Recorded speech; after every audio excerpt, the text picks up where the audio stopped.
quelques points, les quelques principes qui nous restaient pour compléter l'enseignement de dimanche. Je crois que la liste ne sera pas aussi exhaustive, mais nous allons continuer. Les principes. Les principes. Les principes. Quelques principes bibliques liés aux facteurs donnés. Amen. Amen. Le dimanche, on a donné à peu près 5 ou 6 facteurs.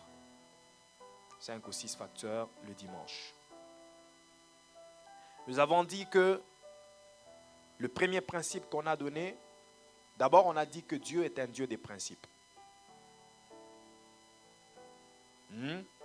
J'aimerais savoir que les gens qui sont en ligne, ils nous suivent très bien.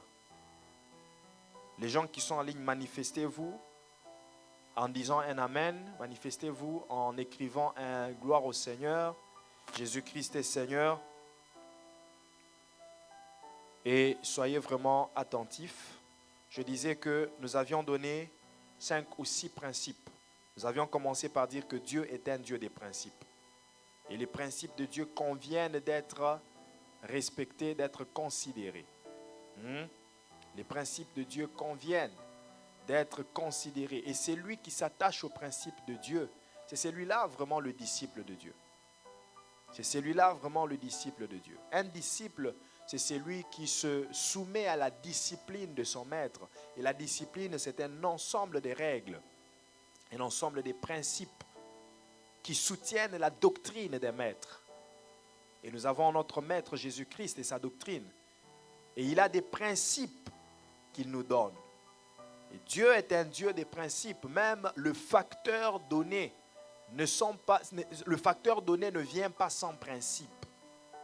Il y a des principes qui soutiennent bibliquement le facteur donné. Et le premier principe dont nous avons parlé, nous avons dit qu'on ne se présentera pas les mains vides devant l'Éternel et devant son serviteur. Le deuxième principe, nous avons dit, les dons et les libéralités ne sont pas une corruption, ne sont pas un droit payé pour vivre comme bon nous semble.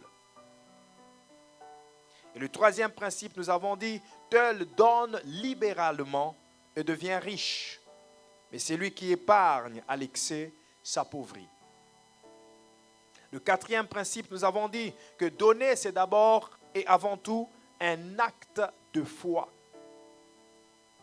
Merci, cher Saint-Esprit. Donner, c'est avant tout. C'est d'abord un acte de foi. Le cinquième principe, nous avons dit que quand il s'agit d'offrande, quand il s'agit de dîmes, quand il s'agit de ce que nous donnons à Dieu, nous devons avoir la considération que c'est une sémence. Et toute sémence mise en terre doit porter du fruit au centuple, au multiple, doit nous procurer une moisson abondante, une récolte abondante. C'est une sémence. Et sixièmement, nous avons dit qu'il est important de considérer les moments, les lieux, la quantité et la qualité, la manière même qui plaise à Dieu quand nous sommes en train de donner. Nous avons quand même donné aussi des caractéristiques. Nous avons parlé de quand donner. Nous avons parlé des lieux où donner. Et nous avons aussi parlé de la qualité et de la quantité de ce que nous donnons. Septième principe autour du facteur donné. Quand ta main gauche donne, ta main droite ne doit pas le savoir. Ça, c'est un principe biblique. Quand ta main droite donne, ta main gauche ne doit pas le savoir. Matthieu chapitre 6, versets 3 à 4. Matthieu 6, 3 à 4. Matthieu chapitre 6, versets 3 à 4. Mais quand tu fais l'aumône, que ta main gauche ne sache pas ce que fait ta droite. afin que ton aumône se fasse en secret. Et ton Père qui voit dans le secret te le rendra. Alléluia. Ce principe est valable pour la prière. Ce principe est valable pour les offrandes. Il y a des principes bibliques qui touchent parfois 2 ou 3 points. Vous vous rappelez que lorsqu'on sert, lorsqu'il part du service, lorsqu'il donne le principe du pardon, il dit que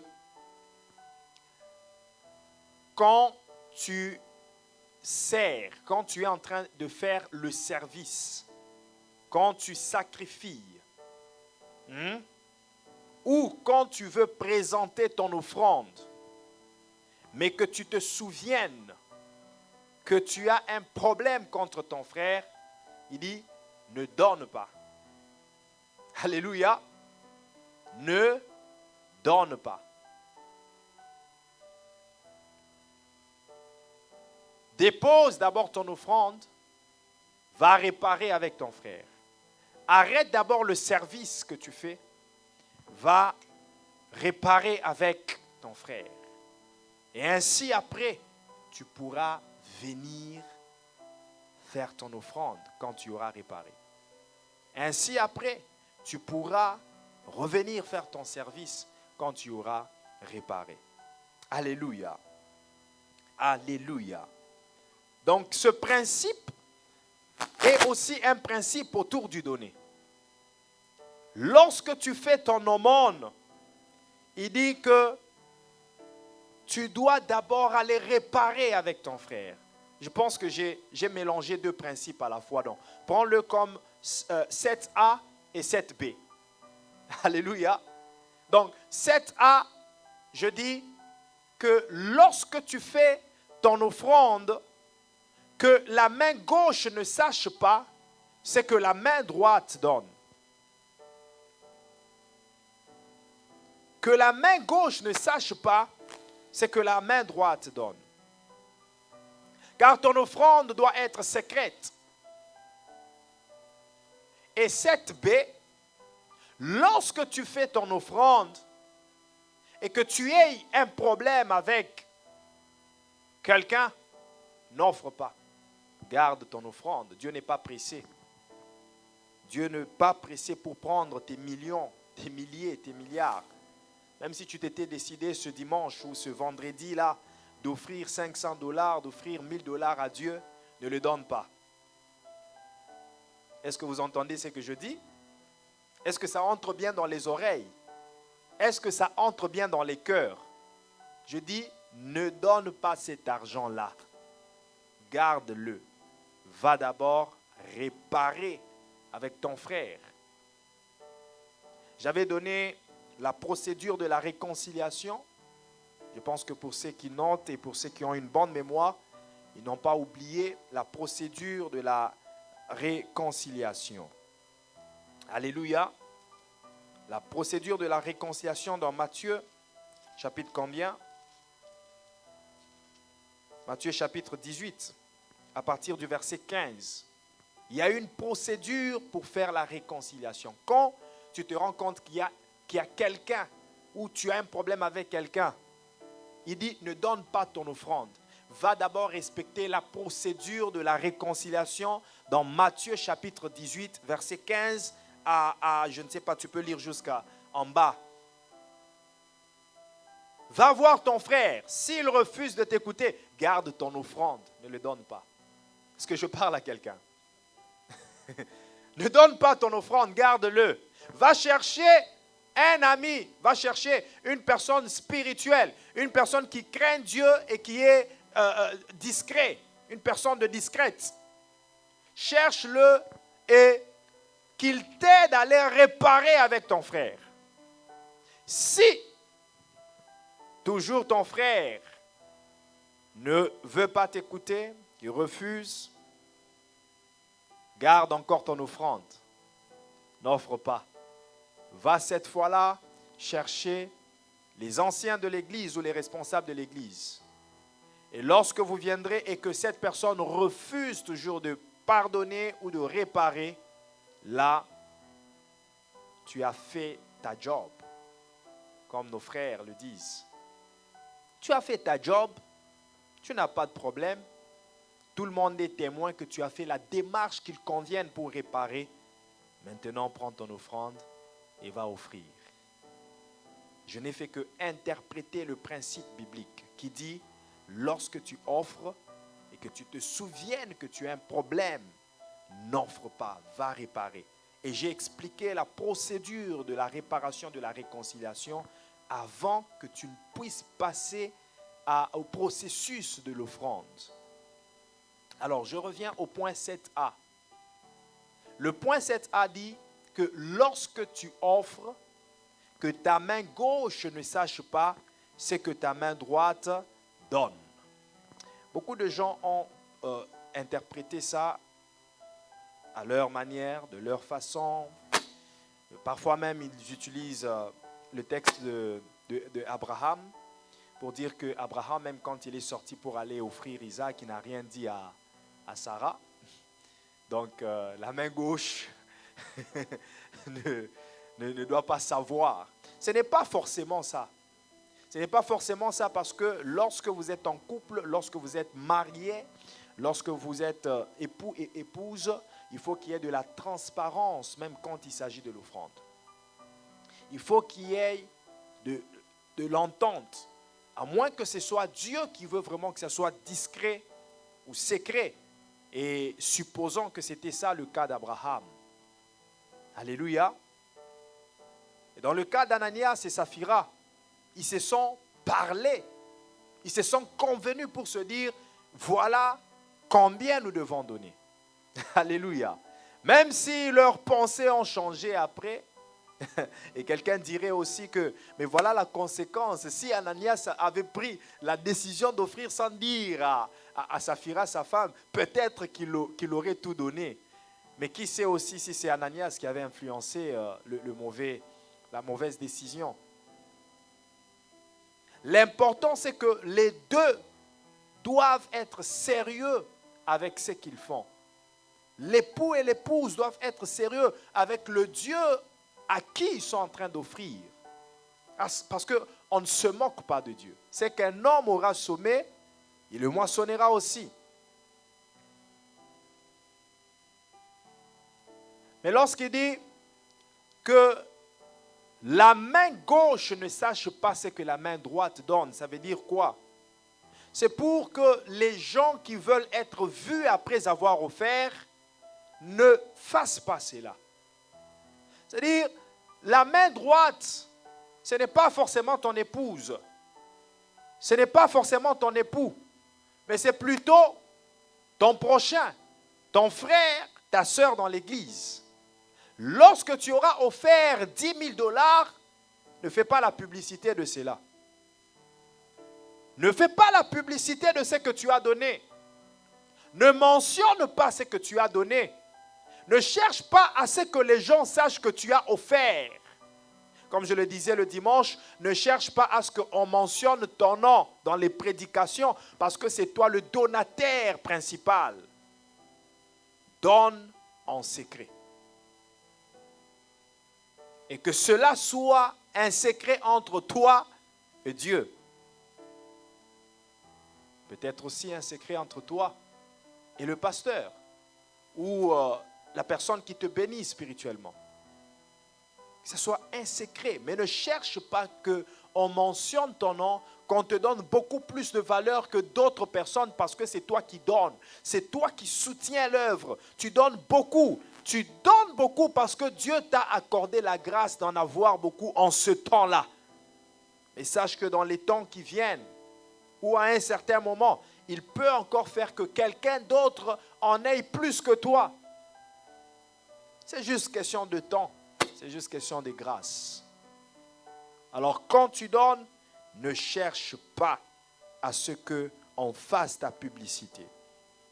Que la main gauche ne sache pas ce que la main droite a donné. Un autre principe par rapport aux données, vous comprenez que dans le point 7, j'ai donné deux principes.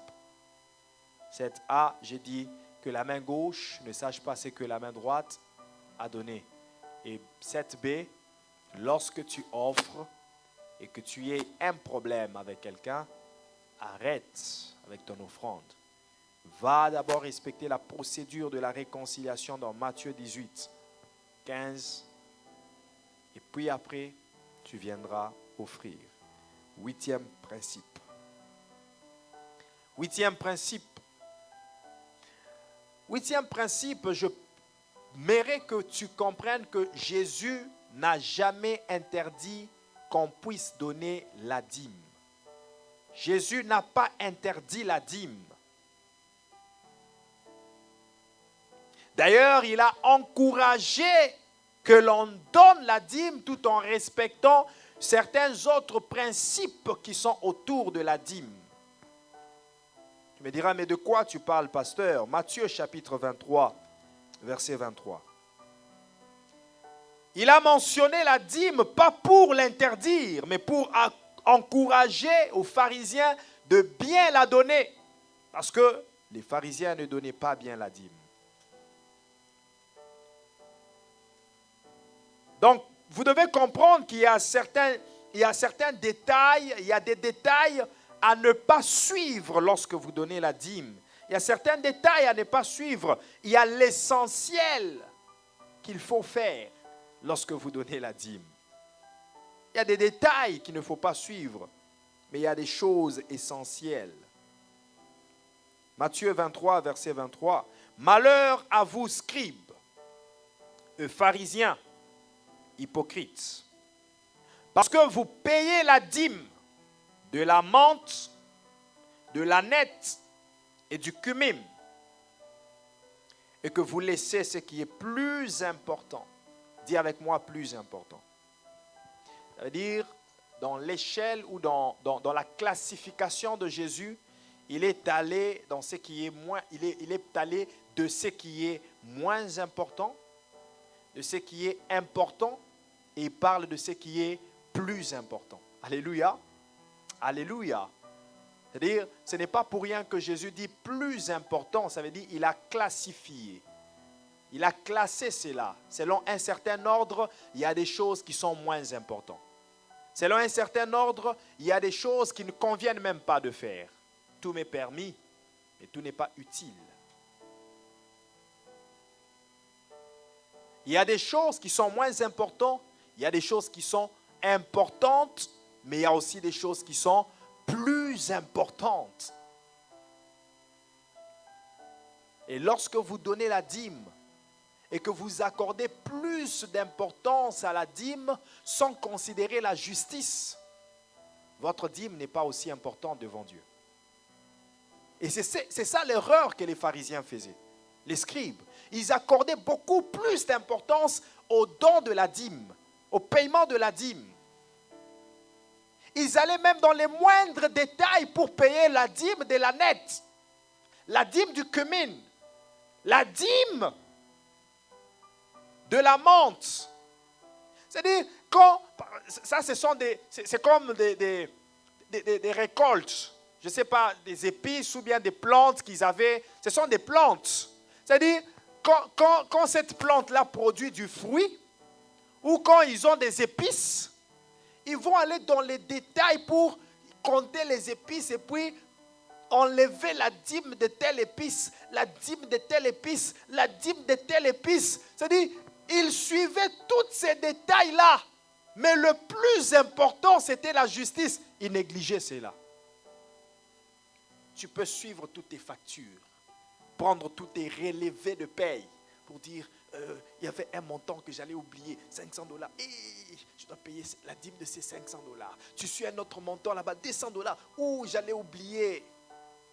Et pourtant, il y a quelqu'un qui se dit, j'aime Dieu, je ne sais pas combien ça vaut la dîme, et je vais donner la dîme de $10. Mais la personne qui donne cette dîme de $10 sans suivre tous les détails de tout ce qu'il a touché comme revenu, il respecte le principe de la justice. Celui-là, il sera agréable à Dieu que celui qui suit les détails de tout ce qu'il doit donner sans respecter la justice. C'est ce que Jésus voulait dire aux pharisiens. L'important, ce n'est pas d'entrer dans les détails, d'aller détecter, d'identifier chaque dîme que vous devez payer. Parce qu'en Israël, ils avaient plusieurs catégories de dîmes. Il y avait plusieurs catégories de dîmes. Et je peux même parler de 4 ou 5 catégories de dîmes. Ils avaient la dîme qu'on appelle la dîme des Lévites. C'est la dîme que les Lévites percevaient. La dîme des Lévites. C'est la dîme qu'on donnait aux Lévites, aux ouvriers du temple. C'était leur part. Alléluia. Alléluia. Il y avait la dîme des dîmes. Ça, c'est la dîme que les Lévites donnaient aux sacrificateurs. Ça veut dire, une fois que les Lévites ont prélevé la dîme, une fois que le peuple a donné la dîme aux Lévites, les Lévites aussi devaient prendre un dixième de leur dîme et puis donner cela aux sacrificateurs. C'est la dîme des dîmes. Il y avait aussi la dîme des festivités, la dîme des fêtes. Cette dîme-là, c'est la dîme que le peuple prélevait. Ça veut dire le peuple rassemblait une certaine dîme. Il mettait ça en réserve. Et cette dîme-là était destinée pour les fêtes. C'est-à-dire, lorsqu'il y aura une fête, nous devons manger. Mais ce que nous allons manger viendra d'où? Ça viendra de la dîme que nous avons mis de côté. Et les viandes, les choses qu'ils vont manger pendant la fête, là, c'est la dîme qu'ils avaient tous associée. C'est-à-dire, chacun donnait sa dîme, mais c'était comme une cotisation qui restait à côté pour que le jour de la fête, nous allons manger. Donc, vous comprenez qu'il y avait la dîme que le sacrificateur mangeait. Il y avait une autre dîme que les Lévites mangeaient. Et il y avait la dîme que tout le peuple mangeait. C'est ça que les gens ne comprennent pas. Quand ils lisent certains versets dans la Bible, ils disent, mais tout le peuple mangeait la dîme. Et puis il vient à l'église, il dit que, mais le pasteur, mais la Bible dit que c'est toute l'église qui doit manger la dîme. C'est vrai, mais seulement il faut différencier. Même beaucoup d'hommes de Dieu ne font pas cette différence-là. Toutes les dîmes qui entrent à l'église, pouf, c'est pour lui. Et pourtant, il y a une part pour les Lévites, pour les ouvriers qui travaillent, qui sont acharnés, qui travaillent aussi pour la réussite du ministère, la réussite des cultes.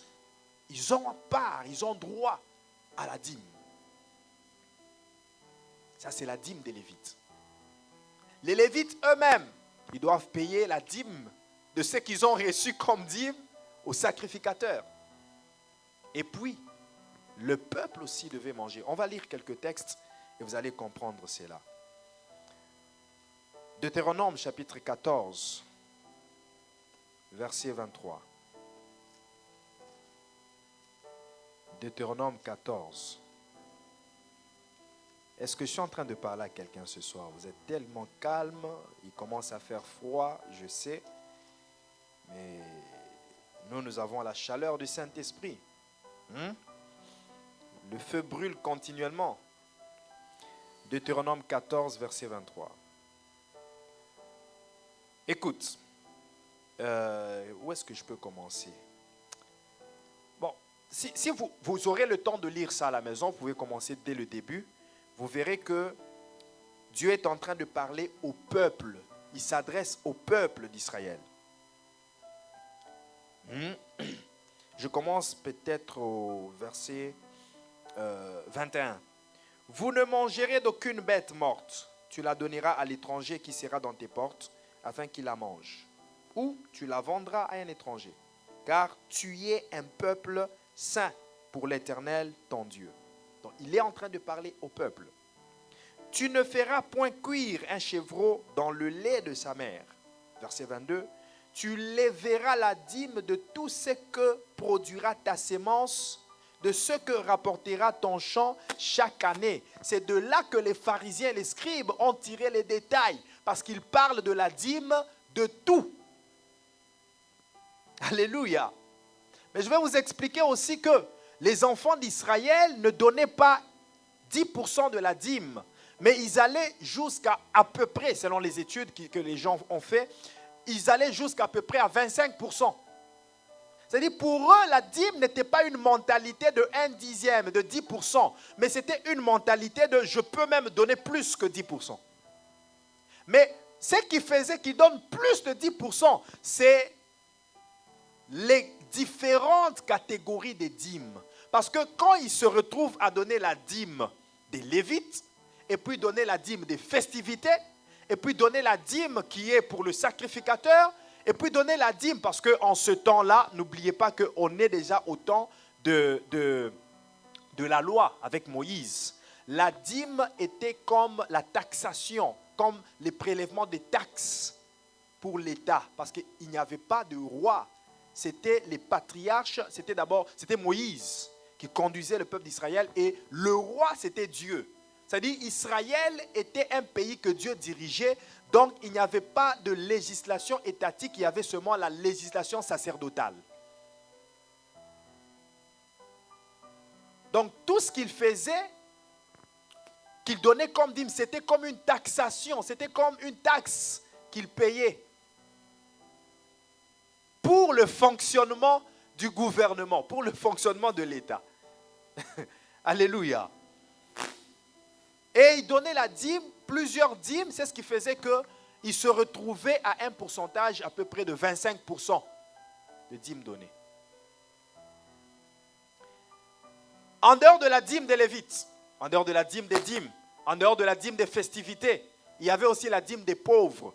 C'est-à-dire il donnait aussi de l'argent, il mettait de l'argent de côté pour aller soutenir les pauvres. Mais aujourd'hui, avec la structuration étatique d'aujourd'hui, les gouvernements, tout ça, vous savez que ce sont les taxes que nous payons qui aident pour les SDF et pour les autres. C'est exactement ça qui se faisait. Mais cette législation-là était sacerdotale. Il continue pour dire, verset 22, cette dîme-là, c'était chaque année. Cette dîme, la dîme dont nous parlons ici, la dîme des festivités, c'était chaque année qu'il prélevait cette dîme. Mais contrairement à la dîme des pauvres, c'était 3 ans après. Chaque 3 ans après, il prélevait la dîme. Il mettait de côté une dîme pour les pauvres. Chaque 3 ans. Alléluia. Il dit, et tu mangeras devant l'Éternel ton Dieu dans le lieu qu'il choisira pour y faire résider. Le dimanche, on a parlé des lieux. Donc, il est en train de parler au peuple. Il dit, toi le peuple, c'est-à-dire l'assemblée. Aujourd'hui, je dirais, toi l'église, tu mangeras la dîme. Toi l'église, tu mangeras la dîme que tu auras prélevée chaque année. Tu la mangeras dans le lieu que l'Éternel choisira pour faire résider son nom. Ça veut dire dans la maison de l'Éternel. Le lieu que l'Éternel a choisi pour faire résider son nom. C'est, pour nous, voici ce lieu. Le lieu où nous nous rassemblons pour rencontrer l'Éternel. Tu mangeras. Voilà pourquoi parfois il faut comprendre pourquoi j'insiste que parfois dans les cultes d'action des grâces, que nous ayons un moment où nous mangeons ensemble. La communion fraternelle, la fraction des pains, c'est une chose très importante. C'est un principe de la croissance et de la vie de l'Église. Toi, à l'Église, tu mangeras ce que tu auras mis de côté. Tu mangeras ce que tu auras mis de côté. Et il dit, la dîme de ton blé, la dîme que toi tu as donnée, la dîme de ton blé, de ton mou, de ton huile, et les premiers-nés de ton gros et de ton menu bétail, afin que tu apprennes à craindre toujours l'Éternel, ton Dieu. C'est-à-dire, ce moment de manger ensemble va nous communiquer la communion fraternelle, la fraction de pain, mais aussi la crainte de l'Éternel. Il y a des gens qui apprendront à craindre l'Éternel seulement en s'habituant à manger avec les autres. C'est un mystère. Il y a un mystère qui se passe lorsque nous mangeons ensemble. Il y a un mystère qui se passe. Et là, je vous présente une dîme que le peuple doit manger. Il y en a que les sacrificateurs doivent manger. Il y en a que les Lévites doivent manger. Il y en a que les peuples doivent manger. Il y en a aussi que les pauvres doivent manger. Quelqu'un me dira, mais donc s'il faut donner... Il y a des gens qui disent ça. Je ne peux pas aller donner la dîme au pasteur. C'est enrichir les pasteurs. Ils sont déjà riches. Je vais aller donner aux pauvres. Tu donnes une sorte de dîme, mais tu oublies ou tu manques de donner une autre sorte.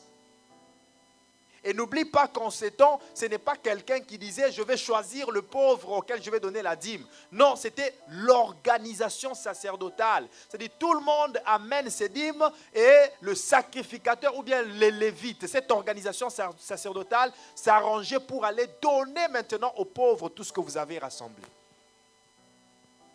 Est-ce que je suis en train de parler à quelqu'un? Est-ce que ce que j'explique est clair?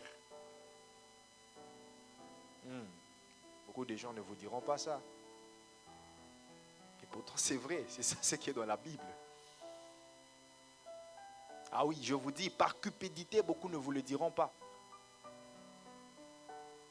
Et il convient que vous connaissiez la vérité.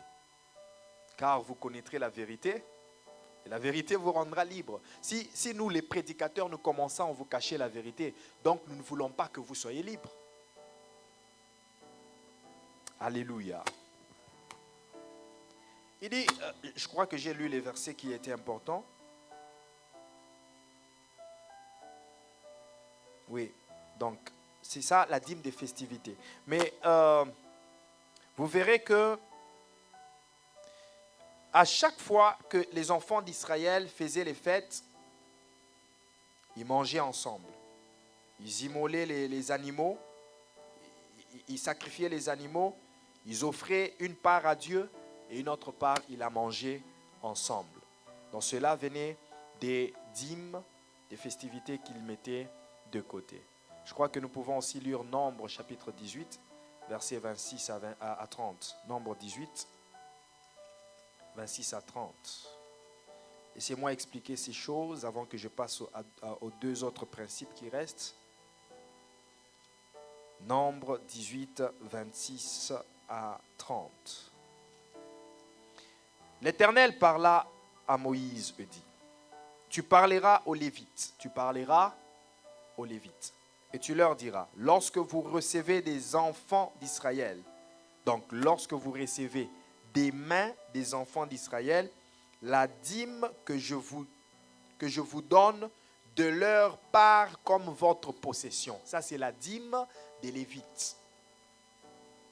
Ça, ce n'est pas le peuple qui doit manger. Dans Deutéronome 14, 23, je vous ai montré la dîme que le peuple doit manger. Mais ici, on parle de la dîme qui est une propriété, une réserve des Lévites. Et ceux qui travaillent pour... Écoutez, il y avait des Lévites qui étaient nettoyeurs. Est-ce que je suis avec vous? Vous êtes avec moi? Il y avait des Lévites qui étaient nettoyeurs. Il y avait des Lévites, leur responsabilité, c'était seulement nettoyer les ustensiles du temple. C'est tout ce qu'ils faisaient. Il y en a qui étaient là pour cirer le chandelier. Ils prenaient l'huile et ils ciraient le chandelier pour que le chandelier soit propre. Il y avait des Lévites qui étaient là seulement pour remplir l'huile, pour que le feu ne s'éteigne pas. Entretenir le feu. Il y en a qui étaient là pour nettoyer l'autel d'adoration, l'autel d'or. Donc tous ces Lévites-là, Dieu leur avait parlé et leur avait interdit d'aller travailler. Toutes les autres tribus pouvaient aller vaquer à leurs occupations, faire les champs, l'élevage, faire d'autres choses. Mais les Lévites, la tribu des Lévites, était une tribu réservée pour l'Éternel. Ils ne devaient faire rien d'autre que le sacerdoce. Et comment est-ce qu'ils devaient manger? Parce qu'ils n'allaient pas travailler. Ils devaient avoir un salaire. La dîme est un salaire pour les sacrificateurs. Et pour les Lévites. Alléluia. Alléluia. Il y avait des Lévites qui étaient chantres. Quand vous lisez 2 Chroniques, chapitre 5, à partir du verset 11 jusqu'au verset 14, on nous mentionne les Lévites qui étaient chantres. Asaph, Jéduthun et Aman. Leurs frères et leurs fils. C'était des Lévites. Mais leur rôle, ce n'était pas de cirer le chandelier, ce n'était pas de mettre l'huile. Eux, ils étaient là pour chanter. Devant le mur de Jéricho, c'est eux qui sont là pour conduire, entonner les chansons. Sonner de la trompette. Ainsi, tout le peuple chantait. Ces Lévites chantent, ils ont aussi droit à la dîme. Ça, c'est le combat de beaucoup de chantres avec les pasteurs. Les chantres se séparent toujours à mal avec les pasteurs. Parce que lorsqu'ils s'approchent aussi pour prendre la part des dîmes, ça crée des problèmes. Nous devons dire les choses telles qu'elles sont. C'est la vérité. Vous savez, quand vous dites la vérité, l'Éternel vous donne la provision pour que vous puissiez respecter cette vérité-là. Mais quand vous commencez à cacher la vérité, vous serez en train de recevoir des choses et les utiliser mal. Et vous bloquez ainsi votre bénédiction.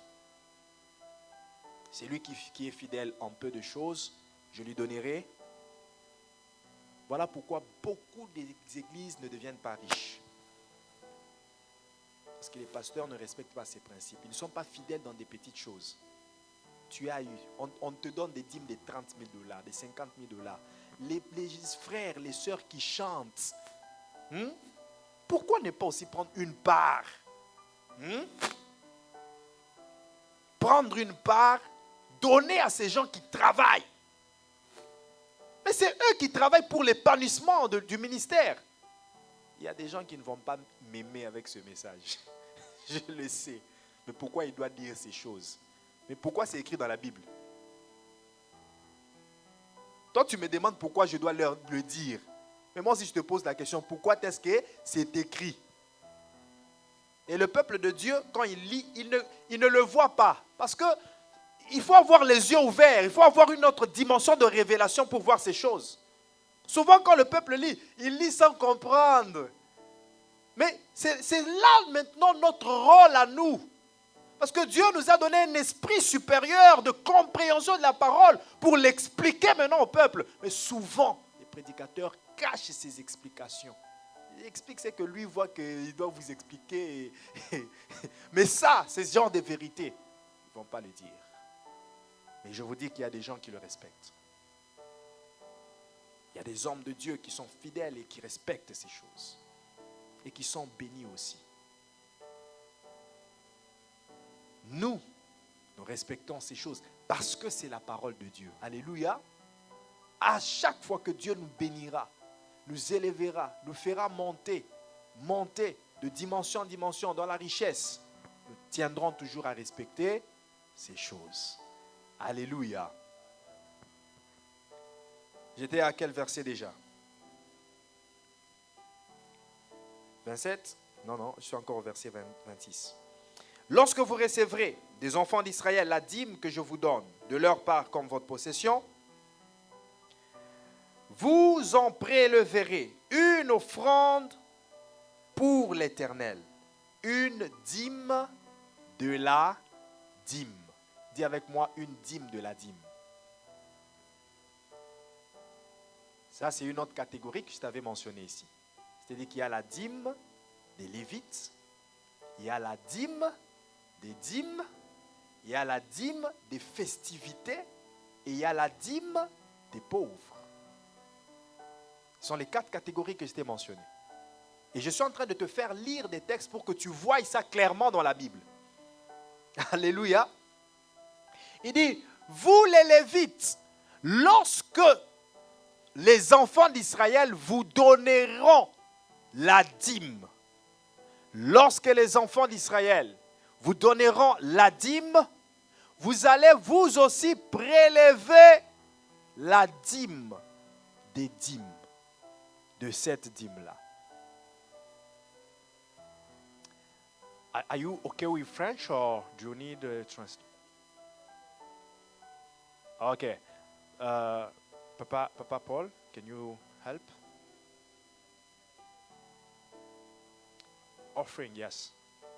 Yeah. Okay, no problem.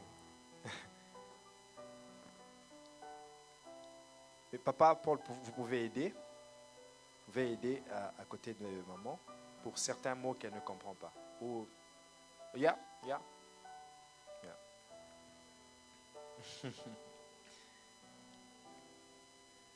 Ok.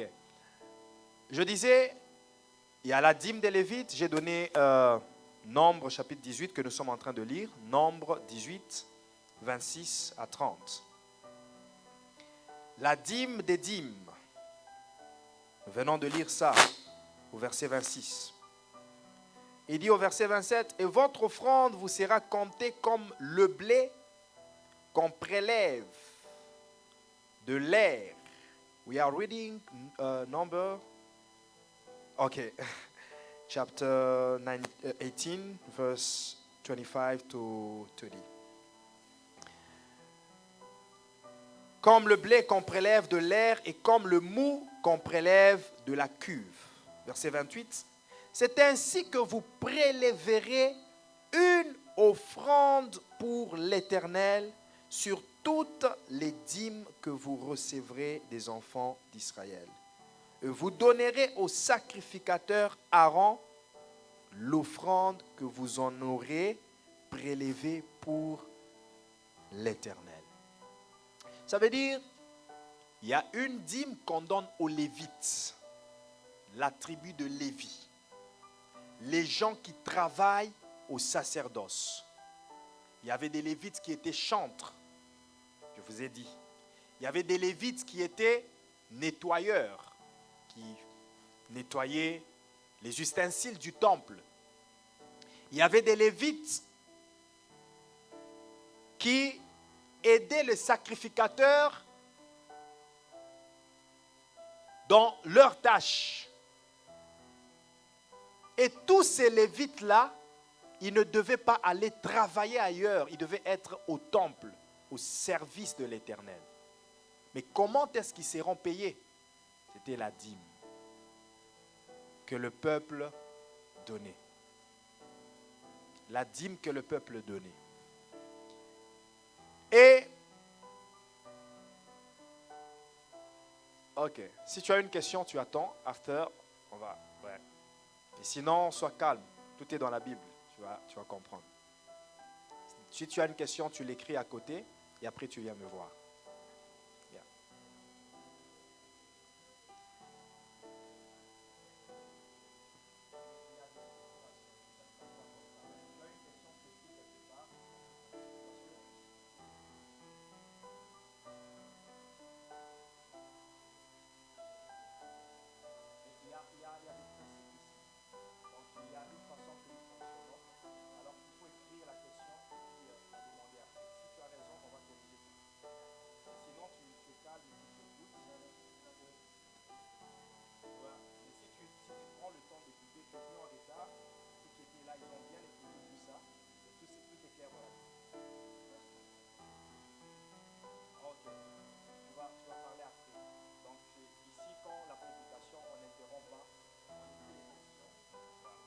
Ok, pas de problème. Alors, je disais, la dîme des dîmes, c'est la dîme que les Lévites, à leur tour, après avoir reçu la dîme comme salaire, que les enfants d'Israël devaient leur donner. Eux, à leur tour, ils vont prendre la dîme et la donner au sacrificateur. C'est ainsi qu'il dit, parle aux enfants d'Israël, aux Lévites. Tu parleras aux Lévites et tu leur diras, lorsque vous recevrez des enfants d'Israël la dîme que je vous donne de leur part comme votre possession, vous en prélèverez une offrande pour l'Éternel, une dîme de la dîme. De la dîme que vous recevez, vous tirez une autre dîme. Et votre offrande vous sera comptée comme le blé qu'on prélève de l'air et comme le mou qu'on prélève de la cuve. C'est ainsi que vous prélèverez une offrande pour l'Éternel sur toutes les dîmes que vous recevrez des enfants d'Israël et vous donnerez au sacrificateur Aaron. C'est-à-dire, de la dîme que vous recevez, tirez aussi une dîme qui sera la dîme des dîmes et vous donnez cela à Aaron, le sacrificateur. C'était la part de Aaron. Verset 29. Sur tous les dons qui vous seront faits, vous prélèverez toutes les offrandes pour l'Éternel. Sur tout ce qu'il y aura de meilleur, vous prélèverez la portion consacrée. Tu leur diras, quand vous en aurez prélevé le meilleur, la dîme sera comptée aux Lévites comme le revenu de l'air et comme le revenu de la cuve. Donc, voilà les 4 catégories des dîmes, la dîme des Lévites, la dîme des dîmes, la dîme des festivités et la dîme qui était destinée aux pauvres. Le 9e principe, c'est ça? 9e principe. Je vais revenir sur l'affaire des dîmes parce que je parlerai le dimanche de à qui donner. À qui est-ce que nous devons donner? Il y a encore d'autres choses à expliquer sur la dîme. 9e principe, lorsque vous donnez, il faut donner volontairement. Dis avec moi volontairement. Dis avec moi volontairement. Donc, lorsque nous donnons, nous devons donner volontairement. Ça ne doit pas être sous une pression ou sous une influence quelconque. Lorsque vous faites une offrande, lorsque vous donnez la dîme, tout ce que vous faites comme don, ça ne doit pas être sous une pression. Même pas une pression de prédication. Même pas une condamnation par un verset biblique. Vous trompez l'Éternel, vous devez donner. Non, ça doit être volontaire. D'abord la compréhension, d'abord la conscience, savoir que je donne parce que j'obéis à Dieu. J'obéis au principe divin.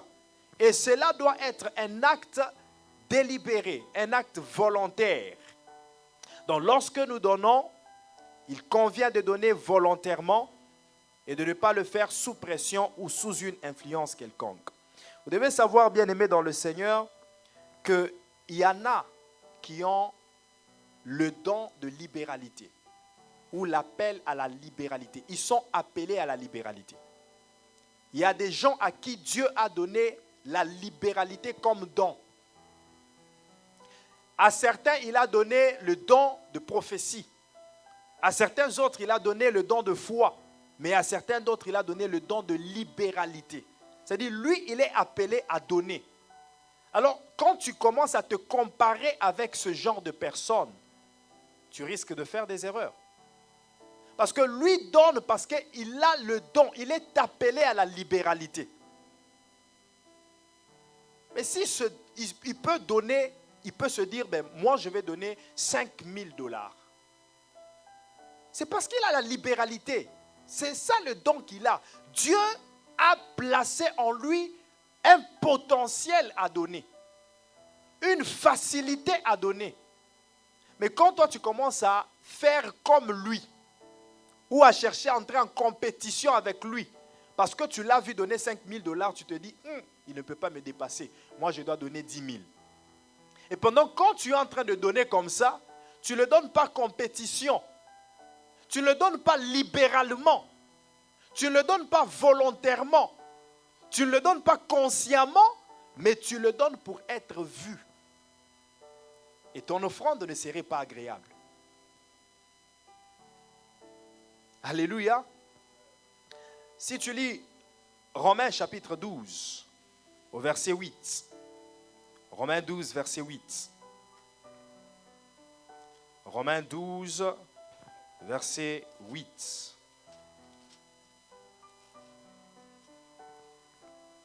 Et celui qui exhorte, je vais lire à partir un peu de plus haut.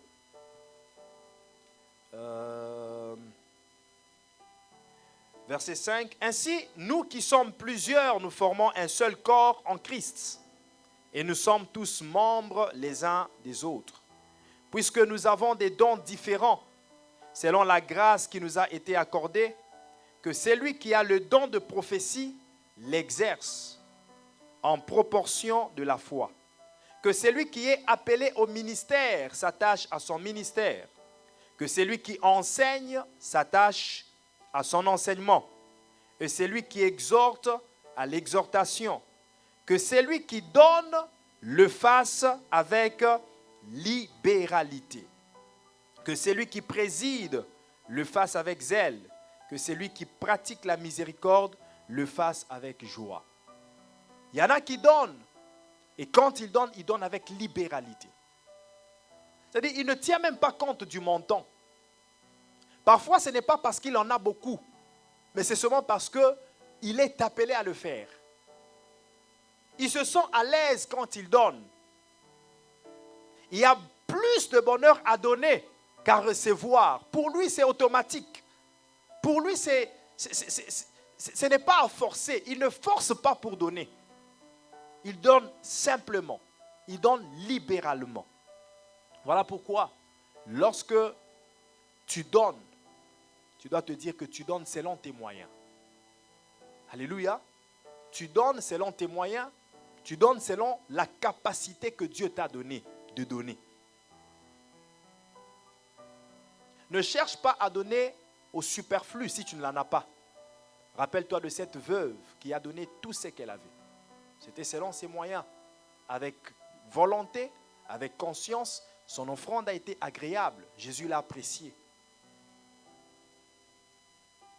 Alors ne décourage pas celui qui donne plus que toi.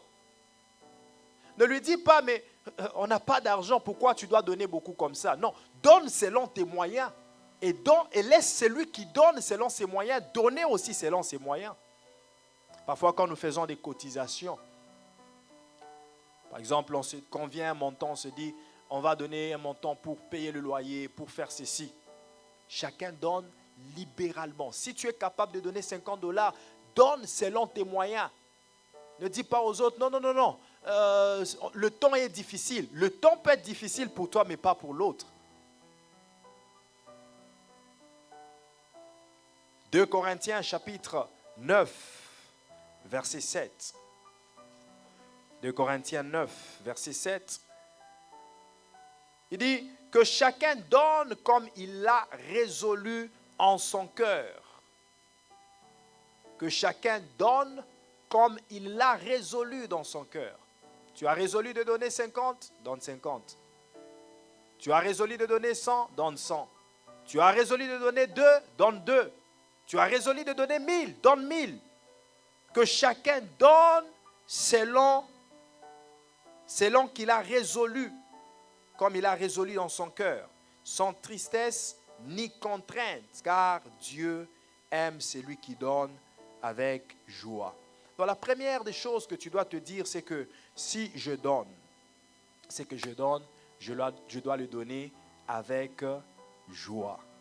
Je dois le donner volontairement, je dois le donner libéralement.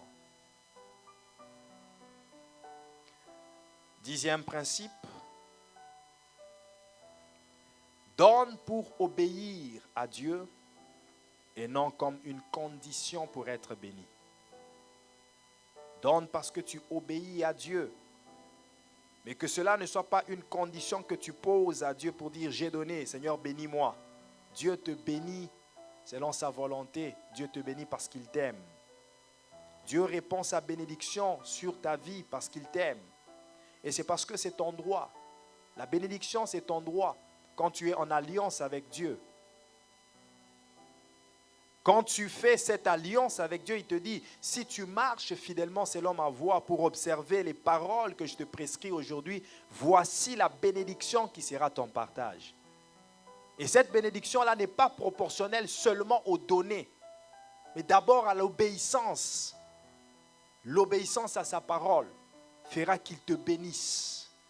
Alors quand tu donnes, donne pour obéir à Dieu. Donne parce que tu obéis au principe de donner. Il y a plus de bonheur à donner qu'à recevoir. Alors, j'obéis au principe de donner. Et je laisse Dieu me bénir comme il veut. 1 Samuel chapitre 15, versets 22 à 24. La Bible montre que l'obéissance vaut mieux que les sacrifices. L'obéissance vaut mieux que les sacrifices. Samuel dit, l'Éternel trouve-t-il du plaisir dans les holocaustes et les sacrifices comme dans l'obéissance à la voix de l'Éternel? Voici, l'obéissance vaut mieux que les sacrifices. Et l'observation de sa parole vaut mieux que la graisse des béliers, car la désobéissance est aussi coupable que la divination et la résistance ne l'est pas moins que l'idolâtrie et les téraphimes. Puisque tu as rejeté la parole de l'Éternel, il te rejette aussi comme roi. Alors Saül dit à Samuel, j'ai péché, car j'ai transgressé l'ordre de l'Éternel, et je n'ai pas obéi à tes paroles. Je craignais le peuple, et j'ai écouté sa voix. Bien-aimés, lorsque nous donnons, nous devons donner pour obéir à Dieu. Nous devons donner de la manière qu'il convienne à Dieu. Nous devons donner pour obéir. La bénédiction, elle viendra de Dieu. Que le motif qui te pousse à donner ne soit pas premièrement la bénédiction. Je donne pour être béni, je donne pour être béni. Non, donne pour obéir à Dieu. Donne parce que tu obéis à Dieu. Et j'aimerais vous dire que nous devons donner, et d'ailleurs nous l'avons lu, nous devons donner selon les moyens que nous avons. Il y a des gens, je vais un peu le dire comme ça, d'une manière brute. Il y a des gens qui se disent que je n'ai rien à donner. Je n'ai rien à donner. Nous allons lire un texte. C'est toujours le même Saül, lorsqu'il avait la compréhension du donner.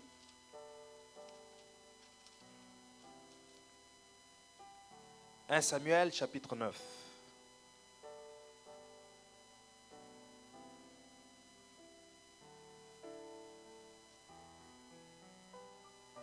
À partir du verset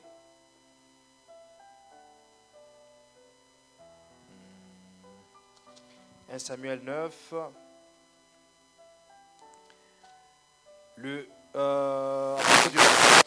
à partir du verset 9. Autrefois en Israël, à partir du verset 10, Saül dit à son serviteur, tu as raison, viens, allons.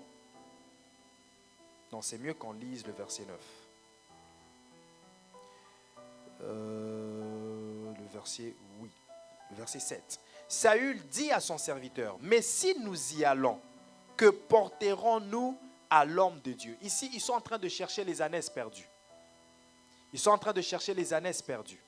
Et le serviteur de Saül dit à Saül, il y a dans cette ville un homme de Dieu, un voyant.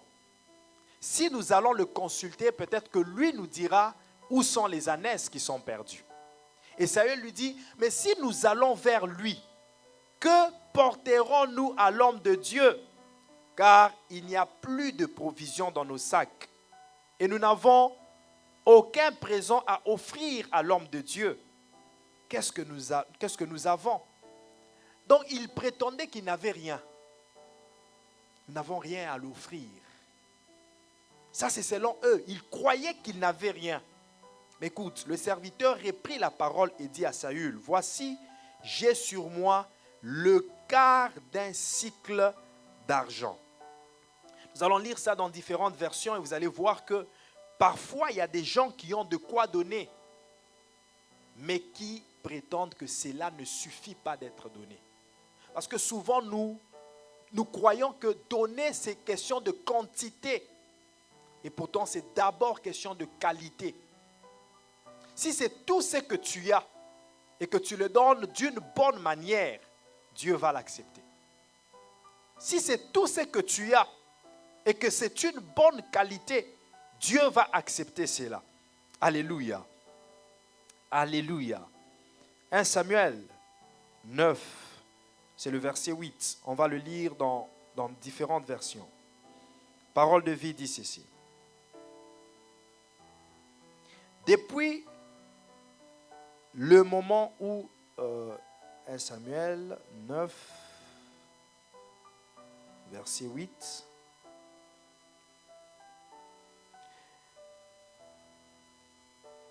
Le serviteur répond, j'ai une pièce de monnaie avec moi. Combien de gens ont des pièces de monnaie, mais qui ont honte d'amener ça comme offrande à l'église? Tu n'as peut-être pas d'argent dans ton compte, tu n'as peut-être pas d'argent, mais tu as juste des pièces de monnaie et tu te dis, ça vraiment aller offrir. Non, c'est toi qui crois que cela ne convient pas d'être offert. Mais si c'est tout ce que tu as, et si c'est avec un bon cœur que tu l'offres, Dieu va agréer ton offrande, comme il a agréé les pièces de monnaie de cette veuve. Pendant que les autres offraient ce qu'ils avaient de superflu, la veuve n'est venue qu'avec des pièces de monnaie. C'est tout ce qu'elle avait, avec un bon cœur. Son offrande a été acceptée. Je vais lire dans la Bible du Semeur. Le serviteur lui répondit, il se trouve que j'ai encore sur moi une petite pièce d'argent. Version français courant. J'ai avec moi une petite pièce d'argent, reprit le serviteur. Nous la lui donnerons pour qu'il nous indique le chemin à prendre. Alléluia. Donc, parfois, nous nous disons que nous devons donner toujours des gros montants. Il dit, donne selon les moyens que tu as. Donne pour obéir. Même si c'est $1, c'est tout ce que j'ai, je donne pour obéir. Même si c'est $2, c'est tout ce que j'ai, je donne pour obéir. Donne pour obéir, mais que donner ne soit pas pour toi une condition pour réclamer la bénédiction. La bénédiction, il y a un moyen facile de la réclamer. C'est l'obéissance à la parole de Dieu. La pratique de la parole de Dieu. Il y a plus de bonheur à donner qu'à recevoir. Alléluia. Alléluia. Alors, nous avons vu 10 principes par la grâce de Dieu qui tournent autour du facteur donner. Est-ce que quelqu'un est béni? Est-ce que quelqu'un est béni ce soir? Alléluia. Alors, nous allons nous arrêter là ce soir. Le dimanche prochain, nous parlerons de à qui donner. Je l'avais déjà dit le dimanche passé. À qui donner. Pas seulement à qui faire des offrandes, mais à qui donner. Quand on parle de il y a plus de bonheur à donner qu'à recevoir. Mais à qui donner? Nous allons voir ça le dimanche. Est-ce qu'on peut acclamer le Seigneur? Nous allons prier. Acclamons le Seigneur. Incline ta tête en prière où tu es. Rends grâce à Dieu, dis-lui merci. Rends grâce à Dieu qui nous réunit encore ce soir. Dis-lui merci pour sa parole. Prions au nom puissant de Jésus-Christ. Merci pour ta parole. Merci Seigneur pour tout ce que tu nous as appris ce soir. Merci pour tout ce que tu nous as enseigné. Merci pour ta parole puissante et merci éternel Dieu de gloire pour l'efficacité qu'elle prend dans nos cœurs et dans nos vies. Je te dis merci éternel pour ceux qui sont ici présents. Merci pour ceux qui sont sur les réseaux sociaux en train de suivre. Je te dis merci éternel Dieu fidèle et grand. Que la gloire, la majesté et l'honneur te soient rendus à toi seul. Au nom de Jésus, nous avons ainsi prié.